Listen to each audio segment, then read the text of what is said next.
자, 교재 1-153페이지 부가가치세 가보겠습니다. 세금 계산서 등 나와있죠? 재화나 용역을 공급하는 사업자는 원칙적으로 세금 계산서를 발급하게 되어 있습니다. 이게 전단계 세액공제법이기 때문에 32조 1항을 보면 사업자가 재화 또는 용역을 공급하는 경우에는 다음 각 호사항을 적은 세금 계산서를 공급받는 자에게 발급하는 게 원칙입니다. 물론 예외들이 있겠죠. 그 예외는 조문이 다 이렇게 돼 있어요. 32조에도 불구하고 다 이렇게 표현되어 있거든요. 구경만 잠깐 해볼까요? 뒤로 넘어가 보면 157페이지 한번 봅니다. 발급 의무 면제되는 경우가 있다는 거죠. 1항에 뭐라 했어요? 32조에도 불구하고 돼 있죠. 그리고 밑에 36조에 보면은 영수증 발급하는 경우가 있거든요.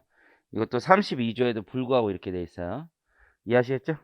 그래서 다시 앞으로 오시면 사업자는 재화나 용역을 공급하면 예외적인 사항이 없다라면 원칙적으로 세금 계산서를 발급해야 합니다. 의무 사항이에요.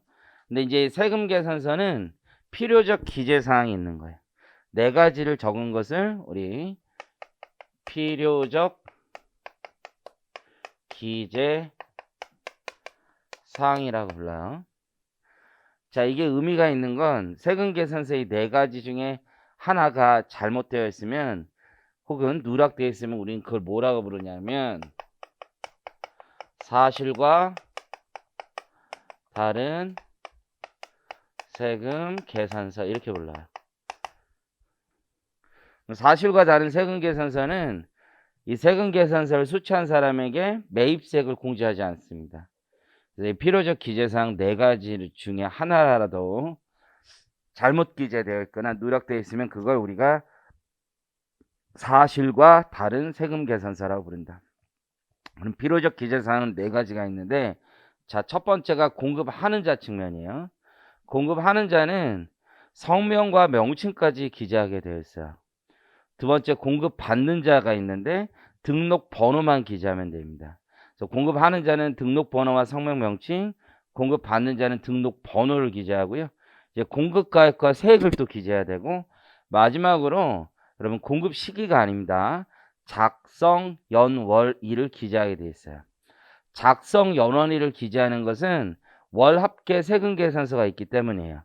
그래서 공급 시기마다 다 작성하지 않고 예외적으로 월 말에 세금 계산서를 작성해서 그 다음에 발급할 수 있죠.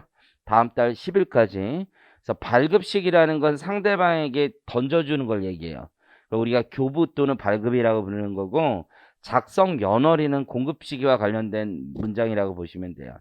예를 들어서 7월 25일까지 혹은 1월 25일까지 공급 시기가 속하는 과세기간 확정 신고 기한까지 발급하면 공급 시기 이후에 발급한 경우에도 봐주는 규정이 있잖아요. 근데 그 원칙은 작성 일자가 그때란 뜻이 아니에요. 작성 일자는 뒤에가 아닌 원래 날짜가 되더라도 발급, 상대방이 교부하는 게 7월 25일이라는 뜻입니다. 그러면 1기라면 6월 30일을 작성 일자로 해서 7월 25일 날 발급했다. 이렇게 이해하셔야 되는 거예요. 자, 그래서 네 가지가 가장 중요한데 1과 2를 비교하는 게 가장 중요하다라고 보시면 돼요. 뒤에서 보기로 하고요. 자, 동그라미 2번에 보면 법인 사업자는요. 혹은 대통령령으로 정하는 개인 사업자, 일정 규모 이상의 개인 사업자는 종이 세금 계산서가 아닌 전자세금 계산서를 발급하게 되어 있습니다.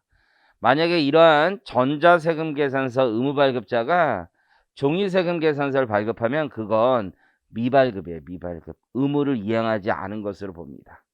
다만 가산세가 좀 달라져요.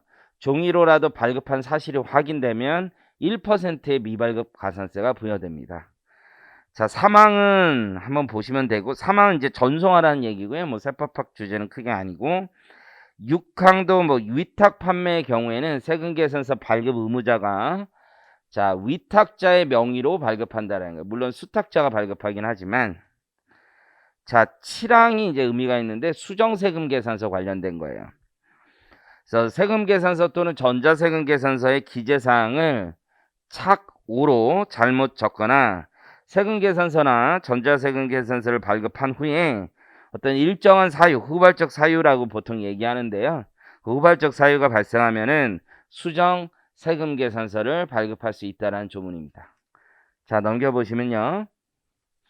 전에 배웠듯이 세금 계산서는요, 돈을 달라는 청구서의 역할을 하기도 하고 돈을 받았다라는 영수증의 역할을 하기도 합니다.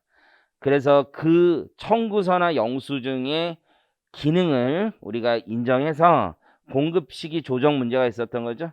원래 재화의 공급 시기, 용해의 공급 시기는 15조, 16조 별도의 조항이 있는데 17조에 가가지고 공급 시기 특례 규정이 있었다라는 걸 기억을 하시면 됩니다. 자, 필요적 기재사항 이제 중요한 거 한번 볼게요.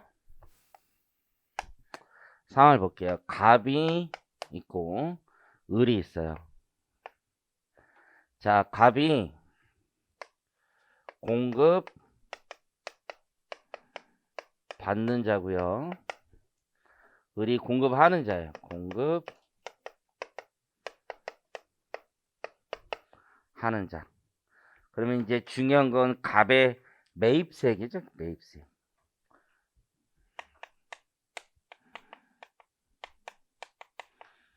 즉 갑이 발급받은 세금 계산서가 사실과 다른 세금 계산서면 어때요? 매입세액을 공제받지 못하는 거예요. 그래서 을이 이렇게 공급을 한 거예요. 근데 이제 다른 사람 이름으로 사업할 수가 있잖아요.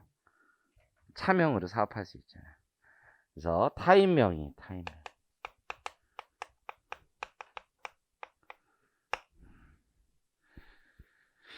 자, 이러면 어떻게 돼요? 세금 계산서 발급 사항을 보면 필요적 기재 사항 중 첫 번째가 문제가 되는 거죠. 무슨 얘기냐? 공급하는 자의 경우에는 등록번호 그리고 성명, 명칭 같은 말이잖아요. 명칭. 요게 있을 거 아니에요. 그쵸? 그러면 요게 사실과 다르게 기재되었는지를 봐야 되겠죠. 지금 갑이 있는데 을로부터 공급을 받았잖아요. 근데 이 을이 타인명이래. 실소유주가 병이 있다는 거예요. 실제. 이해하셨어요? 그래서 실제 사업자는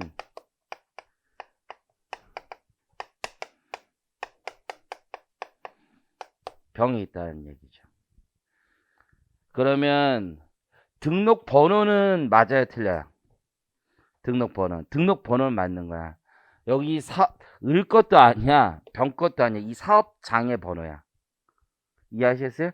등록번호는 을 것도 아니고 병 것도 아니야. 이 사업장의 번호이기 때문에 등록번호는 문제가 없는 거예요.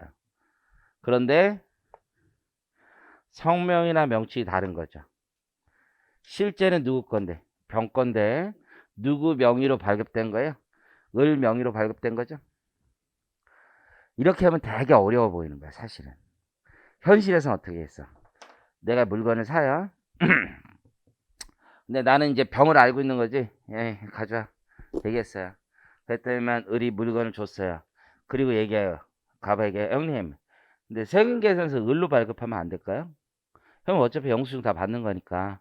매입세액 받으니까. 이해하셨어요? 그럼 갑은 이런 생각. 왜? 그러겠죠. 아, 제 세금이 너무 많아가지고 을은 적자고 해가지고 을 이름으로 할게요. 애까지 그 가져와 그냥. 난 공제 받을게. 이렇게 된 거죠 결국은. 이해하셨어요? 그래서 이건 사실과 다른 세금 계산서가 되고 매입세액 공제 못 받습니다. 그러면 지금 갑이 사는 얘 입장에서는 어떻게 해야 되는 거예요? 정확하게 확인할 의무가 있는 거예요. 그러지 마. 우리 법대로 해야지, 법대로. 왜 그래, 도대체? 병 네 이름으로 끊어. 이렇게 얘기해야 되는 거죠. 그래서 실무를 할 때도 되게 중요한 거예요. 우리가 돈을 줄 때, 물건을 살 때는요, 위치가 어때요? 진짜 말 그대로 갑의 위치잖아요. 돈을 주고 살 때는. 그러면 저쪽 애들한테 신분증 달라고 해야 되는 거예요. 거래할 때는. 사업자라면. 이해하셨죠? 신분증 달라고 하고, 편의점 같은 데서 사는 거 말고 물건 이제 살 때 있을 거 아니에요. 신분증 달라고 하고, 또 뭐라 그래요? 사업자 등록증 가져오라고 그러겠죠? 계약서 쓰겠죠? 그리고 입금시켜주겠죠? 이게 다 맞아야지. 다. 에브리띵 맞아야죠. 이해하시겠어요? 그래서 이 성명 명칭을 확인할 의무가 있어요. 이해하시겠죠? 근데 만약에 이럴 수 있잖아요. 실제 사업자 병은 뒤에 가 있고 내가 거래를 했는데 을로 알고 있어. 나는 이 물건을 파는 주체가 을로 알고 있고 을로 신분증도 받았고 을로 계좌도 다 줬어. 입금도 다 을한테 했어. 근데 뒤에 백에 진짜 주인이 병이라는 걸 내가 어떻게 알아요? 그렇잖아요. 그런 경우는 매입세 공제해줘. 즉 갑이 선이 무과실이잖아요. 그럼 매입세 공제 가능한 거야. 그래서 원칙은요. 이런 상황은 불공제야. 왜? 사실과 다른 세금 계산서이기 때문에. 공급하는 자의 성명 명칭이 다르면 사실과 다른 세금 계산서이기 때문에 원칙은 불공제야. 근데 예외적으로 공제될 수 있다. 이거 예외. 그래서 예외적으로 공제될 수 있는 상황은 뭐예요? 몰랐다. 선이라는 게 모른다는 뜻이잖아요. 그렇죠? 과실이 없었다. 라고 하면 우리 공제가 가능한 거예요. 공제. 이해하셨죠? 그래서 공급하는 자의 성명이나 명칭은 필요적 기재사항이에요. 법이. 자, 근데 또 비교해 볼까요? 갑, 을이 있어요. 역시 을이 갑에게 공급을 해요. 그럼 얘가 공급받는 자, 공급하는 자가 되겠죠? 여기서 똑같이 매입세액이 생기는 거예요. 매입세. 이번에는 갑이 타인명이에요. 갑이 타인명이다.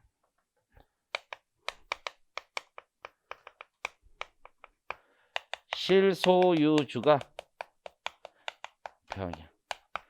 실제 사업자가 병이란 뜻이에요.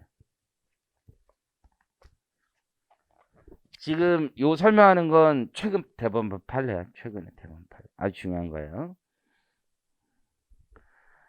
자, 그러면 필요적 기재사항 중에 두 번째 번호가 잘못되어 있는 거죠? 그럴 수 있는 거잖아. 첫 번째는 공급하는 자는 아무 문제가 없는 거죠? 지금 누구 명의로 끊어줬을 거야? 갑 명의로 끊어줬겠죠? 근데 필요적 기재사항 중에 두 번째를 자세히 보니까 어떻게 되어 있는 거야? 등록 번호만 있는 거지. 성명이나 명칭은 없다 이거야. 성명, 명칭은 없어요. 이건 없다고요. 사실과 다른 세금 계산서예요? 아닌 거예요. 아닌 거. 이거는 맞잖아요. 지금 이거는 사업장으로 있으니까. 그래서 얘는 사실과 다른 세금 계산서에 해당하지 않아요. 그러니까 이거는 공제되는 거야. 그냥 공제.